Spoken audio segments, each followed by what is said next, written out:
Hare Krishna and a very good morning to all my dear students.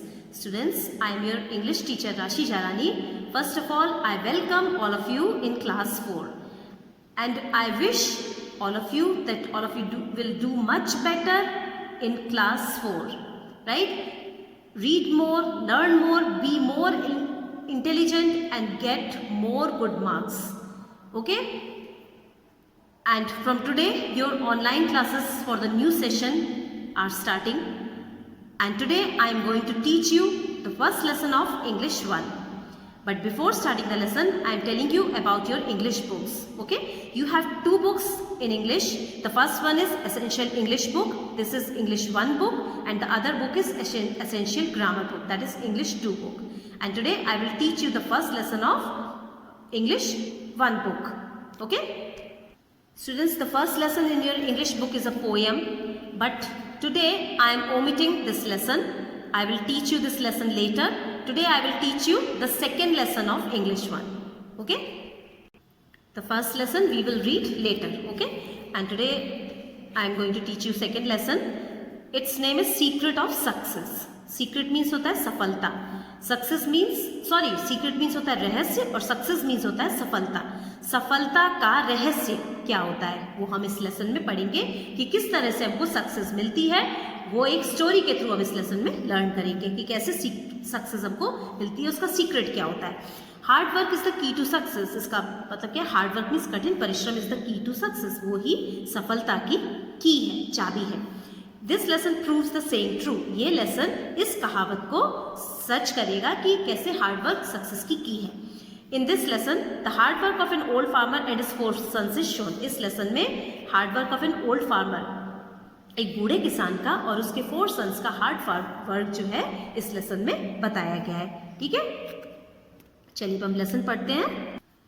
Once there lived an old farmer in a village. Once means एक बार, there lived means रहता था, lived means रहता था, an old farmer in a village. एक गाँव में एक बूढ़ा किसान रहता था.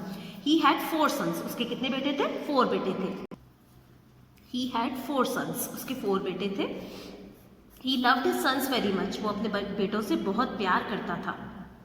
Very much means बहुत प्यार करता था. He had a good farm. उसका एक बहुत अच्छा farm means खेत था. The old farmer, his 4 sons and his wife worked very hard in their farm. जो old farmer था उसके 4 sons और उसकी जो wife थी, वर्कड मीन्स वो काम करते थे, वेरी हार्ड मीन्स बहुत कठिन परिश्रम करते थे. उनके खेत में वो बहुत कठिन परिश्रम करते थे. सो दे ग्रू वेरी गुड क्रॉप्स. इसलिए वो ग्रू मीन्स उगाते थे very good crops. Crops means फसल. उनके खेतों में बहुत अच्छी फसल होती थी बिकॉज वो बहुत हार्ड वर्क करते थे. The old farmer was very proud of his sons. Old farmer को बहुत गर्व था उसके बेटों पर. प्राउड मीन्स गर्व था उसके बेटों पर. There hard labour made them very rich. Hard labour means उनके कठिन परिश्रम ने, मेड मीन्स बना दिया था, उन्हें बहुत अमीर बना दिया था. Okay, they use scientific methods of farming. Farming means खेती के लिए वो कैसी मेथड यूज़ करते थे? साइंटिफिक मेथड यूज़ करते थे. मतलब नई नई मशीन्स, नए नए इम्प्लीमेंट्स थे उनके पास में, तो वो उस वे से फार्मिंग करते थे. Okay, they had a tractor and modern agricultural implements. उनके पास में एक ट्रैक्टर था और आधुनिक कृषि के औजार थे उनके पास में, है ना. जैसे वो बैलों से खेती नहीं करते थे, उनके पास सारे scientific and modern agricultural implements थे. Okay, the other farmers of the village were idle. जो दूसरे फार्मर्स थे विलेज के वो कैसे थे? आइडल मीन्स आलसी थे. They did not like to work in their fields. उनको पसंद नहीं था काम करना उनके फील्ड्स में, उनके खेतों में काम करना उनको पसंद नहीं था. They remain busy in playing cards. Remain means वो रहते थे बिजी, व्यस्त रहते थे, प्लेइंग कार्ड्स खेलने में बिजी रहते थे वो. So they could not grow good crops. इसलिए वो अच्छी फसल नहीं उगा पाते थे. Okay, for this they blamed the old farmer. और इसके लिए वो किसको ब्लेम करते थे? ओल्ड फार्मर को. ब्लेम मीन्स दोष देते थे ओल्ड फार्मर को, क्योंकि ठीक है, they thought that the old farmer knew magic tricks. Thought means सोचते थे दैट द ओल्ड फार्मर की ओल्ड फार्मर जो है वो न्यू मीन्स जानता है, मैजिक ट्रिक्स जानता है और इसकी वजह से वो अच्छी फसल उगा पाता है. They did not know what to do. उनको समझ नहीं आ रहा था कि क्या करें हम लोग. At last they decided to report the matter to the head of the area. और उसके बाद एट लास्ट मीन्स अंत में, दे डिसाइडेड मीन्स उन्होंने निश्चय किया टू रिपोर्ट, उस मैटर को बताने के लिए, to the head of the area. Area का जो हेड था उनके पास जाकर उन्होंने बोला कि हम अपनी प्रॉब्लम को उनके पास जाके बोलते हैं. One day the farmers reached the head of the area.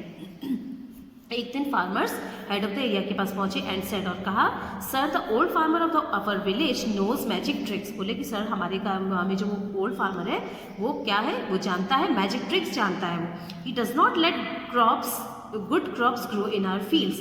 उसकी वजह से ही डज नॉट लेट, वो नहीं होने देता, गुड क्रॉप्स, अच्छी फसल, grow means Ugna, in our fields, वो हमारे फील्ड खेतों में अच्छी फसल नहीं उगने देता, उसको मैजिक ट्रिक्स आती है।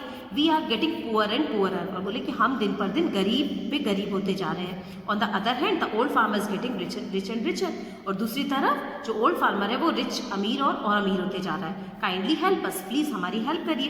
The head of the area listen to them and said, head of the area जो था, लिसन मीन्स उसने उनको सुना और कहा, I will look into the matter, okay मैं ये आपने जो बात बोली है मैं इसके बारे में सोचूंगा। नाउ गो, अभी जाइए। Being satisfied the farmers went back, जब वो सेटिस्फाइड, जो फार्मर्स थे वो जब सेटिस्फाइड, संतुष्ट हो गए तो वो अपने अपने घर वापस चले गए।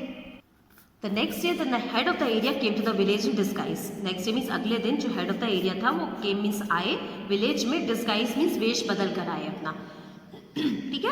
ही रीच द ओल्ड फार्मर, वो ओल्ड फार्मर के पास पहुंचे, रीच्ड मीन्स पहुंचे। He saw the old farmer and his 4 sons working very hard in their field. उन्होंने देखा कि जो ओल्ड फार्मर है और उसके जो 4 बेटे हैं, they are working very hard in their fields, वो उनके खेतों में बहुत हार्ड वर्क कर रहे हैं। The old farmer the old man welcome the stranger and gave him water to drink. तो ओल्ड फार्मर जो मैन था, जो ओल्ड फार्मर था, उसने वेलकम किया स्ट्रेंजर का, अपरिचित का, बिकॉज वो तो अपना वेश बदल के आए थे, इसलिए उनके लिए तो स्ट्रेंजर हो गए थे। उन्होंने यहाँ पर स्ट्रेंजर इसलिए मेंशन किया हुआ बिकॉज जो अपना जो हेड ऑफ द एरिया थे वो अपना वेश बदल के आए थे, that's why he was stranger for the old person, okay. तो वो उन्होंने स्ट्रेंजर का वेलकम किया and gave him water to drink, और उनको पानी पीने के लिए दिया। Then he took him home and gave him food to eat, उसके बाद वो उनको घर लेके गए और उनको खाने के लिए खाना दिया। Then what happened? After some time, the 4 sons of the old farmer also came there. थोड़ी देर बाद after some time of the 4 sons, जो उसके चारों बेटे थे old farmer के, वो भी वहाँ पर आ गए। During discussion, जब उनका बातचीत चल रही थी, the stranger said to the old farmer, stranger ने old farmer को बोला, जो head of the area थे, उन्होंने old farmer को बोला, you grow very good crops, तुम बहुत अच्छी फसल उगाते हो। Do you know magic tricks? क्या तुम मैजिक ट्रिक्स जानते हो क्या कोई? Do you know magic tricks, क्या तुम कोई मैजिक ट्रिक्स जानते हो? तो वो बोला नॉट एट ऑल, यहाँ पर होगा नॉट एट ऑल, नहीं बिल्कुल भी नहीं, कोई मैजिक ट्रिक्स नहीं आती मेरे को, वो बोला। सेट द ओल्ड फार्मर, ऐसा उसने बोला। Then what is the secret of your success, तो फिर वो हेड ऑफ द एरिया बोले कि तब फिर तुम्हारी सक्सेस का सीक्रेट क्या है? आज the head of the area, head of the area ने उससे पूछा। At this the old farmer said, इससे ओल्ड फार्मर बोला इस बात पर, it is due to the hard labour of my 4 sons, ये किसकी वजह से है? इट इज ड्यू, मेरे चारों बेटों के हार्ड वर्क की वजह से है कि हमारे खेतों में इतनी अच्छी फसल उगती है। आई गाइड देम, मैं उनको गाइड करता हूँ, बताता हूँ कि कैसे काम करो आप लोग, एंड दे वर्क अकॉर्डिंगली, और वो उसी तरह से काम करते हैं, okay. Now everything was clear to the head of the area, अब एवरीथिंग, हर चीज़ जो थी वो हेड ऑफ द एरिया को क्लियर हो गई थी। ही वॉज वेरी प्लीज्ड, वो बहुत खुश था विद द ओल्ड फार्मर, वो ओल्ड फार्मर से बहुत खुश हुए। Then he went to other farmers, उसके बाद वो वेंट मीन्स गए टू अदर फार्मर्स मीन्स दूसरे किसानों के पास गए, एंड डिस्क्लोज्ड हिज आइडेंटिटी, और उसके बाद उन्होंने अपनी आइडेंटिटी मीन्स अपनी पहचान को उनके पास में जाके बताया कि मैं हेड ऑफ द एरिया हूँ। He advise them to work hard, उन्होंने एडवाइस मीन्स उनको सलाह दी कि आप लोग भी वर्क हार्ड करिए, एंड नॉट सिट आइडल, इस तरह से आलसी बनकर मत बैठिए, ठीक है। तो हमने इस स्टोरी से क्या लर्न करा स्टूडेंट्स, कि हमको हमेशा हार्ड वर्क करना चाहिए। हार्ड वर्क हम करेंगे तो हमको उसका सक्सेस कभी नहीं मिले ऐसा पॉसिबल नहीं है, हमेशा हमको सक्सेस मिलेगा। अभी आप लोग पढ़ते हैं तो आप लोगों को क्या हार्ड वर्क करना चाहिए कि आपको अच्छे से आप लेसन पढ़ें, उसकी प्रोनाउंसिएशन आपका अच्छा हो, आप वर्ड मीनिंग अच्छे से पढ़ें, उसकी बैक एक्सरसाइज अच्छे से करेंगे, क्वेश्चन आंसर अच्छे से लर्न करेंगे, तो आपको क्या होगा, आपने हार्ड वर्क किया तो आपको उसका रिजल्ट क्या मिलेगा कि आपके एग्जाम में बहुत अच्छे नंबर आएंगे और आपकी स्किल्स जो है वो बहुत बढ़ेंगी, लर्निंग स्किल्स बनेगी और आप इंटेलिजेंट बनेंगे, ठीक है। तो आज हमारा स्टूडेंट्स ये लेसन कंप्लीट हुआ है, इसकी बैक एक्सरसाइज हम नेक्स्ट क्लास में डिस्कस करेंगे। आप लोगों को अभी आपके पास बुक्स नहीं है, जब आपके पास बुक्स आएंगी तब आपको ये लेसन को अच्छे से रीडिंग करना, उसका मीनिंग अभी तो इस वीडियो के थ्रू ही आप मीनिंग समझ सकते हैं, बट जब आपके पास बुक आएगी तब आपको रीडिंग भी इस लेसन की बहुत अच्छे से करनी है, ठीक है। अभी भी अगर आप वीडियो के थ्रू लेसन को रीड कर सकते हैं तो आप तब भी आप लेसन को रीड करिए, तो आपके लिए बहुत अच्छा होगा, आपकी रीडिंग पावर बहुत अच्छी होती जाएगी। आप स्टार्टिंग से ही अगर अपनी रीडिंग पर फोकस करेंगे ना तो आपकी रीडिंग कभी भी खराब नहीं होगी, प्रोनाउंसिएशन भी आपके अच्छे होंगे। ठीक है, तो अभी आपको इसको वीडियो को देखकर इस वीडियो का मीनिंग अच्छे से समझिए और हो सके तो रीडिंग पे करिए। एंड एक्सरसाइज हम नेक्स्ट क्लास में डिस्कस करेंगे। So that's all for today. Thank you all of you and take care.